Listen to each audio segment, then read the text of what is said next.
еліміздегі тұтынушылық кредит, яғни сіз бен біздің күнімізге, өмірімізге, тұрмыс салтымызға қажетті алып жүрген кредиттің көлемі 13 триллион теңгеге жеткен екен. Ойлаңыздаршы, триллион, тонна ақша, бума алтын деген секілді. Ол ақшаның көбісін 6 миллион 800 мыңға жуық азамат алған екен. Сұмдық па? Сұмдық. Кредит деген кезде, қазақ кредитті не үшін алады деген кезде біздің көз алдымызға не келеді? Бірінші, той келеді. Бір күн тойлаймыз, 10 жыл төлеп өтеміз. Қазақтың тойы халықтың қазынасы ма деген тақырыпты ортаға шақыра талқыламақпыз. Қарсы алыңыздар, алдарыңызда тарихшы Серік Ерғали мырза.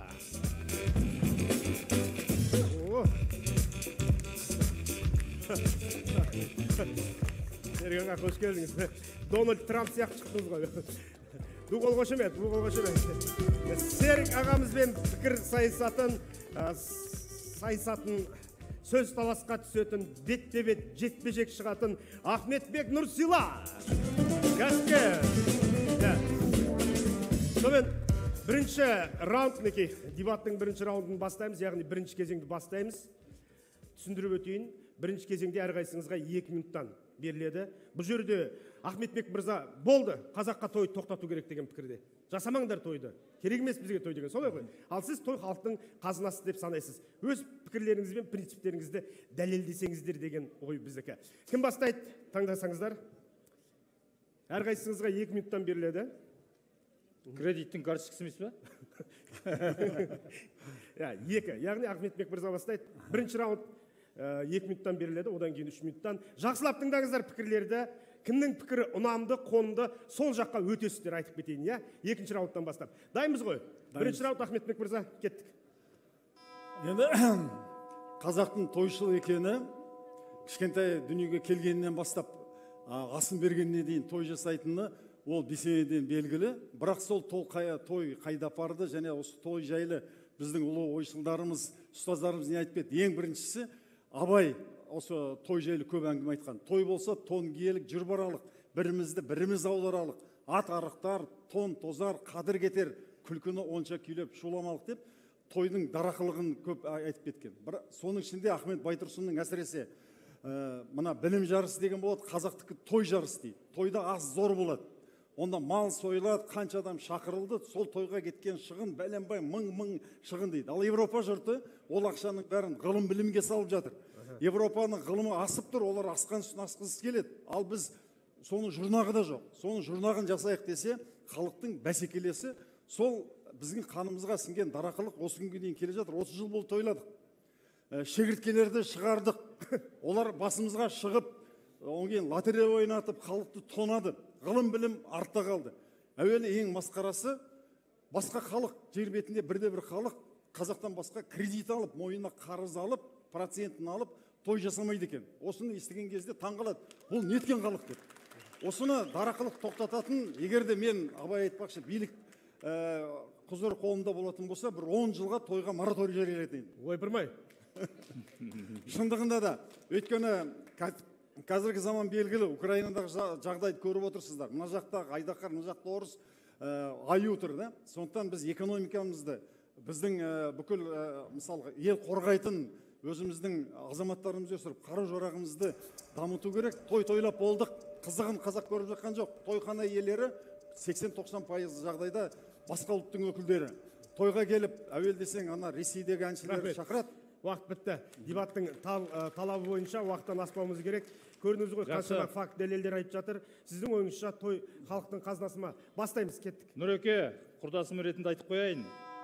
Қазақтың өмір сүру мәні той.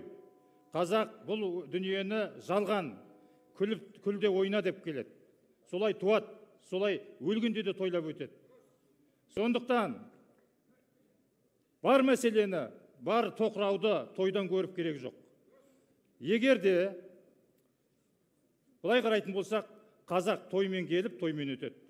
Бірақ та қазақ той жасағанда бір істі бітіріп, бір қуанышты бітіріп, соның нүктесі ретінде, соның индикаторы ретінде қояды тойды. Ал жылап шықтау үшін, кредит алу үшін той жасамайды. Кім кредитке той жасады? Айтыңдаршы. Ешкім жоқ, көрдіңіз ба? Ондай сылтауды қою керек. Кредитті экономикаға салып жатыр қазақ. Бірақ кредиттің ставкасы, мөлшерлемесі неге жоғары? Ал бүгінгі сайланып жатқан депутаттар, бас қатырыңдар. Қазаққа 3%, 4%, 5%-дан асырмайтын кредитті жасаңдар. Сонда көреміз, дүние жүзін қазақ немен тойлататын. Қазақтың тойы дүние жүзін жақсылыққа, қуанышқа шақырып отыр. Қазақ 30 жылда той индустриясын жасақтады. Ол не? 30 жылдың ішінде Қазақстан бір ғана индустрияны жасады. Ол той индустриясы. Басқа ештеңе жоқ. Ал индустрия деген ол экономика, ол әлеумет, ол қуаныш. Оның ішінде барлығы бар. Мысалға, қазір қараңыздар, базардың барлығы неден толып тұр? Қазақтың ұлттық киімдерінен толып тұр. Ненің арқасында? Тойдың арқасында. Қазақ тілді фильмдер қалай пайда болды? Біздің кешегі тойда ән салғандар, тойды жүргізген асабалар, жайдарманшылар, солар байыды, үйлерін салды, содан кейін олар не істеді ақшасын? Фильм түсіріп жатыр, яғни мәдениетке жұмсап жатыр. Одан артық не керек? Той индустриясынан тоқтатуға болмайды. Рахмет.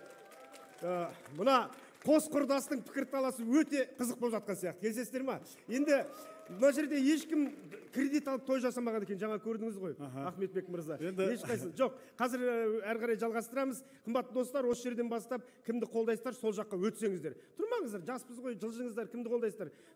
Тойға қарсыларыңыз осы жақта қалыңыздар, тойға қарсыларыңыз. Түріңіз қарсы адамға ұқсамайды. Тойға қолдайтындарыңыз осы жаққа ауысыңыздар. Соңында дауыс бересіздер. Сонымен екінші раунд бір-бірлеріңізге сұрақ қоясыздар. Зілдей, батпандай сұрақтарды қойсаңыздар. Бірінші сұрақ қойылады, содан кейін уақыт кетеді. Сұрақты қоятын сіз, жаңа сізден бастадық, Ахметбек мырза. Сұрағыңыз. Нұреке, ұлттың құндылығына серік болуымыз керек. Халыққа нұр сыйлауымыз керек, солай сөйлеуіміз керек. Тойға неге өшігесіз, неге жек көресіз тойды? Пікірталасуға болады. Бастаңыз. Сұрақ сол. Ұлттық құндылық деген, құнды деген нәрсенің атында тұр ғой. Адам бағалайтын нәрсе. Әрбір ұрпақ, біз келесі ұрпақтың алдында біз жауапкершілігіміз өте зор. Біз кезінде Мағжан айтып айтқан өнер білім, Ыбырай айтқан өнер білім бар жұрттар тастан сарай салғызды. Айшылық алыс жерлерден көзді ашып жұмғанша жылдам хабар алғызды дейді. Біз сол әлі көштен қалып келе жатырмыз. Есесіне біз бір байдың баласы болады ғой. Әкесінен қалған байлықты шып жеп, соны тарқап шашып жіберіп, өзі кедей болып, бишара болып отыратын. Біз бүгінгі ұрпақ, сізбен біз қылмысты ұрпақпыз. Жердің астындағы ата-бабамыздың бұрын қанымен қалған дүниенің бәрін шашып, тойлап, болашақ ұрпаққа ештеңе қалдырмай жатырмыз. Сондықтан той индустриясынан ұтқан кімдер? Шегірткелер, кеп тойға ән салып, ақшаны қалтасына салып кететін, соңын ана ресторандардың иесі, ал ұлттық киімдеріңді қырғыздар тігіп әкеп береді. Ой, пікіріңіз білдіріп отырсыз, Серік мырза. Келіспейтін жеріңіз болса. Біздің сол тойда ішіп жегеннен басқа, мақтаннан басқа, дарақылықтан басқа ештеңе қалмайды. Ашаршылықтың алдында бір ақыннан да өлең шығарған екен қазаққа. Сенде жоқ, қулық, сұмдық, тәсіл айла, жаралғаннан іздемедің байлық пайда, қонақжайлық, мырзалық сорың болып, сүйегің қалар ма екен құм мен сайда деген. Содан ашаршылық кезінде шыны керек малын тартып алғаннан кейін қазақ жерге, бейімге, әрине орыстың сол кезде Голощекиннің көп кеселі болды, әдейі жасалды. Бірақ егін еккен, судың жағасында отырған басқа ұлттар аман қалған. Біз қазіргі кездегі мына нарық кезіндегі жердің астын байлығын пайдаланып той тойлап жатырмыз. Ол байлық бітеді, мұнай да бітеді, жер асты байлығы да бітеді. Сонда келесі ұрпақ бізде қалай жанын бағады? Біздің өсіріп отырған немерелеріміз. Той халыққа не береді? 2 күн іштік, жедік, биледік, болды. Оны апарамыз әжетханаға апарып тастаймыз. Астың иесіне де сауап жоқ. Келген тойға келген адамға да ешқандай мән жоқ. Және қазіргі той бір-біріне ұқсас. 40 жасқа толды, 30 жасқа толды, баласын бесікке салды, тұсауын кесті. Соған басқа біреуден қалып қалмау үшін біліммен жарыспайды, ғылыммен жарыспайды бізде. Той-тойлаумен жарысады. Кім қанша адам шақырды, кім қандай шегірткен әкеп шырылдатты, болды. Ол қазаққа не береді? Кім немесе қаншалық келді? Сонымен, енді мен сұрақ қойсам болады ғой, да? Уақытыңыз бітті. Әлі 21 секунд уақытыңыз бар. Онда уақытты тоқтата берсеңіздер болатын шығар осы жерден. Сұрақ былай ғой. 3 минуттың ішінде пікір таласуыңызға болады. Серік мырза, сіз мүлдем үндемей қалдыңыз ғой. Әлде той жасағыңыз келмей қалды ма? Той жасағыңыз келмесе айтыңыз. Жасамайын, болды, осы жерден ұтылдым деңіз. жақсы. Бизнесмен ретінде Нұреке. Жоқ, қазір сұрақ қояды сізге. Сұрақ қояды, содан кейін жауап бересіз. Сұрағыңыз, содан кейін 3 минут басталады. Дайынсыз ба? Жақсы. Қазір біздің ұлттың өкінішке қарай 70-80%-ға жуығы әлеуметтік жағдай өте төмен. Баспанасы жоқ, кредиті жоқ, қазақ жоқ деп айтады. Бұл біздің ұлтқа деген үлкен бір қасірет, үлкен бір мазақ. Басқа ұлттарды қарасаң, мойнында көбінің кредиті жоқ. Сол кредиттің көбін жаңа айтып жатыр, тойға алып жатыр деп. Қазақ осындай қарызға қамыттың мойнына іліп, кедей болып өмір сүре беру керек па? Қазір қазақтың жағдайы қандай? Той қазаққа нақты не береді? Қазір қазаққа не керек? Рахмет. Нақты қазір. Сіздің сұрағыңыздың өзі монолог сияқты болып кетті ғой. Өте жақсы Бастаймыз, 3 минут. Той қазаққа мотивация береді. Сен бизнесмен ретінде Нұреке, мотивацияның не екенін, қадірін жақсы білесің. Әр қазақ, әр жас Айта беріңіз. қыз туғаннан бастап ақ көйлек киіп, біреудің жары болуға армандайды. Ал жігіт ақ тұлпарға мініп алып, алдына ақ ғашығын алып, әлемді ақ тұлпарымен айналып өткісі келеді, той жасағысы келеді, бүкіл қазақты шақырып. Яғни ол мотивация. Қазір тойды тоқтатам деп, қазақтың өмірін тоқтатуға болмайды. Қазір креатив экономиканың кезі. Материалдық экономика емес. Біздің халық креатив экономикаға дайындалып жатыр. Біздің кешегі шегіртке деп жүрген жігіттеріңіз, қыздарыңыздың барлығы қазір ақшаларын басқа нәрсеге салып жатыр. Білесіз ба? Сондықтан олар бір жағынан ағартып жатыр біздің халықты. Шегірткелердің бәрі Түркияда жүр қазір. Шегірткелердің барлығы Түркияда емес. Елден қиын болғанда Түркиядан қашып сонда кетті. Олар қайтып келеді. Олар көп нәрсені алып келеді бізге. Бізге алып келеді. Біздің тек қана шегірткелер Түркияға барып жатқан жоқ. Болашақ бағдарламасымен дүниежүзінің барлығында жұмыс жасап, білім алып келіп жатыр. Ондай кертартпа ойды қою керек. Сондықтан да мына 21 ғасырдың ойымен ойлайтын болсақ, тойды қалай заманға лайықтау керек деген әңгімен қойсақ, онда басқаша. Бұндай жағдайда екеуміз енді аға ұрпақ ретінде немере сүйіп, олардың тойын жасаған азамат ретінде біз үлгі көрсетуіміз керек. Және мәдениет министрлігі қайда қарап отыр деген сұрақ қоюымыз керек. Өйткені мәдениет министрлігі ұлттың, мемлекеттің мәдениетін дамытушы. Неге осы сұрақтарға мәдениет министрі келіп тұрмайды мысалға? Ондай тұрмайтын болса, жаңадан сайланып жатқан депутаттар басын қатыру керек. Ертең барып алып, мынау қазаққа пайдасыз кредитті алып, қазақ осының кесірінен құрып жатыр деп, тойға қарсы заңды қабылдап, жаңағы қатырып жүрмесін. Қазақта мынадай сөз бар, айдағаның бесешкі дейді, ысқырығың жер жарады дейді. Шынымен біз той тойлаған кезде шетелден тіпті біздің байларымыз анау Бейонсеге дейін бәленбай миллион долларға солар шақырып той жасады. Қазіргі заман чат GPT-дің заманы, қазіргі заман байрақтардың заманы. Қазіргі жастардың сол тапқан таянған ақшаны тойға емес, білім алуға, техниканы дамытуға жұмсау керек. Тойды бізге жасатқан авторитаризм. 30 жыл бойы авторитарлық билік халықтың тек қана өзінің тапқан өзіне жұмсасын дегендей саясат идеология жасап, аман жоқ соған қораға кіргізіп қойды. Сондықтан біз ашық қоғам орнатуымыз керек, азаматтық қоғам орнатуымыз керек, әкімдерді сайлауымыз керек. Соған биіктеген саяси жағынан, идеология жағынан биіктеген халық кез келген нәрсеге ақшасын жұмсамайтын болады. Сондықтан бұл жерде идеяны, ойды басқа жаққа бұрмаламауымыз керек. Халықтың көзі өзінен өзі ашылады. Әр заманның өз тойы бар. Әр тойдың өзінің деңгейі бар, өз мазмұны бар. Берілген уақыт аяқталды. Ахметбек мырзаның сөзден тосылған бірінші рет көріп тұрмын мен өз басым. Артыңыздағы адамдардың да қатары сиреп қалған сияқты, азайып кетіпті. Мына жақ көп болып тұр. Бір минуттан соңғы түйіндеме беріледі сіздерге, бір минуттан. Ахметбек мырза, бастаңыз. Кезінде Алаш ардақтылары үлгі алғамыз дегенде, Жапониядан үлгі аламыз деген болатын. Біз қазақтың тілін, салтын, дәстүрін сақтап, Европаның ғылым мәдениетін меңгеріп, Жапония сияқты мемлекет құруымыз керек деген. Батыс Европа елдерінде, Америкада, Жапонияда дәл қазақ сияқты той жасамайды. Американың президенті Буштың өзі баласы үйлендіріп той жасағанда 30 адам келген екен. Ал бізде қарапайым қазақ күнін көре алмай жүрген, қарызға батып, болмаса барын сатып, үйін кредитке залогқа қойып отырып, 200-300 адам атырып той жасайды. Содан кейін сол тойды ана жастардың ойын іліп береді. Олар онген 10-15 жыл бойы сол кредитті төлеуге мәжбүр. Бұл үрдісті тоқтату керек. Одан да үй алмай ма дейсіз ғой? Одан да балаларға үй алып беру керек.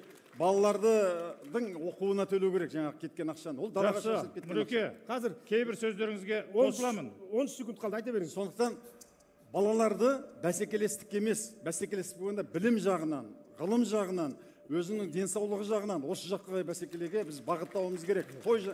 Тоймен жарысып бәсеке ешқайда Уақытыңыз алға бітті. бармайды. Дегенмен бір сұрақ қояйыншы. Ал кредит алмай той жасауға болады ма? Кредит алмай той жасауға шамасы келмесе, ол той жасамай-ақ қою керек. Рахмет. Әрі қарай жалғастырамыз. Кредит алмай той жасауға болады. Кет уақытыңыз. Жалпы, Нұреке, кейбір сөздеріңе қосыламын. Бірақ мына тұрған жастар, барлығы жастар біздің, қараңыздаршы. Бұларға ақыл айтып керегі жоқ. Тойды олай жаса, бұлай жаса деп керегі жоқ. Бұлар бізге тойды жасатпайды да. Дұрыс. Тойды жасап жүрген бізбен сіз. Тоқтату керек сені. Бәсекелесіп жүрген бізбен сіз, ата-аналар. Сөзін бөлуге Соны доғаруымыз керек. Ал енді қазіргі заман өзің деген дегізеді. Бірақ қазақ ешқашан тойды тыймайды. Біз Бушқа еліктеп, Америкаға еліктеп, әркімге еліктеп, ананы жасамаймыз, мынаны жасамаймыз дегенді қою керек. Қазақтың өз бейнесі бар, өз идеясы бар, қазақтың өз арманы бар. Арман тойсыз болмайды. Бүгінде той болып жатыр. Сайлаудың үстінде біз той болып жатырмыз. Наурыз жаңа жылды 14-нен бастадық. Міне қазір біздің ұлы той. Жаңа жылдарың құтты болсын. Той тойғыласын. Рахмет. Қымбат спикерлер, осымен ой Жапонияға еліктейік дегенді кімнің жеңгенін көзбен бағамдай беріңіздер. Барлықтарыңыз алғыс. Тарихшы Серік Ерғали. Ахметбек Нұрсила, кәсіпкер. Рахмет берген. Әрі қарай әріптестер сіздің өздеріңізде. Кеттік. Kеттік барлықтарымыз бірге. Махаббаттың құдірет күші әлдиле. Екі жастың табыстығы жүрегім. Жастың шағын асыл арман дүние. Сыйлап ұсыныпты гүлдері. Тау үстінде тәтті күндер. Шашым айла шат күлімдер. Ән салайық бибилейін. Шарықтасын шат күлімдер. Весе бірге. Хая! Вау! Дорогие друзья, сразу видно, что нельзя нам без тоев никуда. Я абсолютно согласен. Қошеметтеріңіз, той болды мінекей, нағыз той болды. Онлайн марафондағы той, одан әрі жалғасады. Негізі өте жақсы дискуссия, пікірталас болды. Себебі екі тараптың да айтар ойы бар. Және екі ойдың да орны ерек. Себебі жаңағы мен ағаның айтқан сөзі маған өте ұнады. Қазақ ғылым іздесе, білім іздесе, нұр үстіне нұр болатын еді. Сол оймен мен қосыламын. Бірақ той болмаса тағы болмайды. Билеу керек қой. Я предлагаю прямо сейчас всем вместе потанцевать, потому что для вас поет звезда казахстанской эстрады Мади Сыздыков. Встречаем! Той жалғасады. Ал, кеттік. И танцуем, как умеем. Ассалаумағалейкум. Медляк.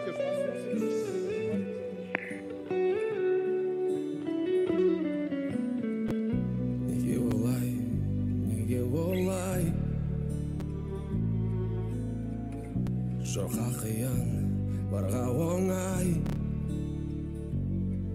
Бағыт арман жолдан алған кеңес Өнер өлмейтін болса егер өмір жалған емес Неге олай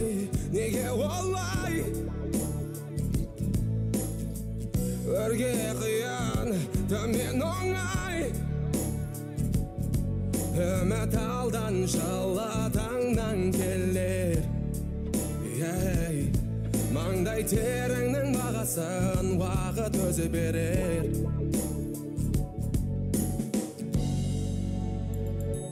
Адамдар алып бермес саған айды санаңнан Салмаған жарамайды Енді бәрі қолда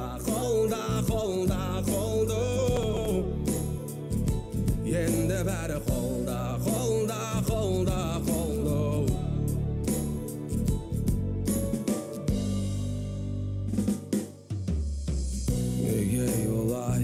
Неге олай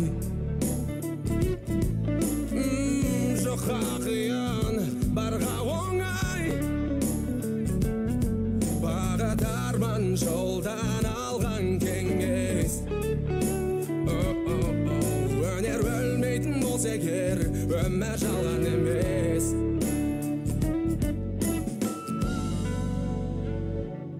Адамдар қалып бермей саған айды, санаңнан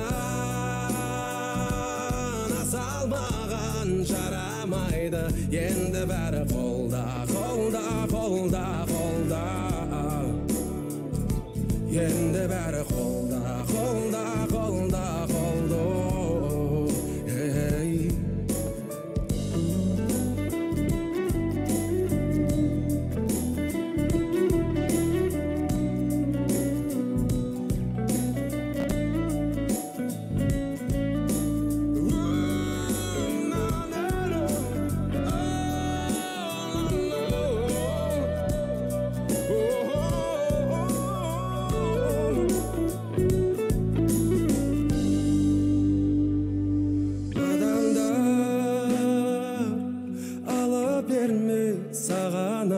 Санаңнан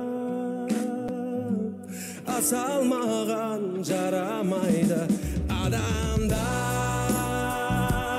қалып бермей саған айды, санаңнан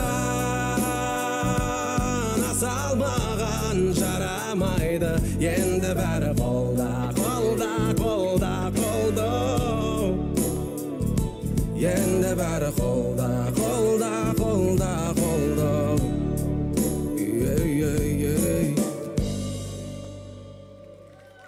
Мәди Сыздықов, қошеметтеріңіз көп рахмет, уақыт тауып келгеніңізге және көңіл күйімізді көтергеніңіз үшін.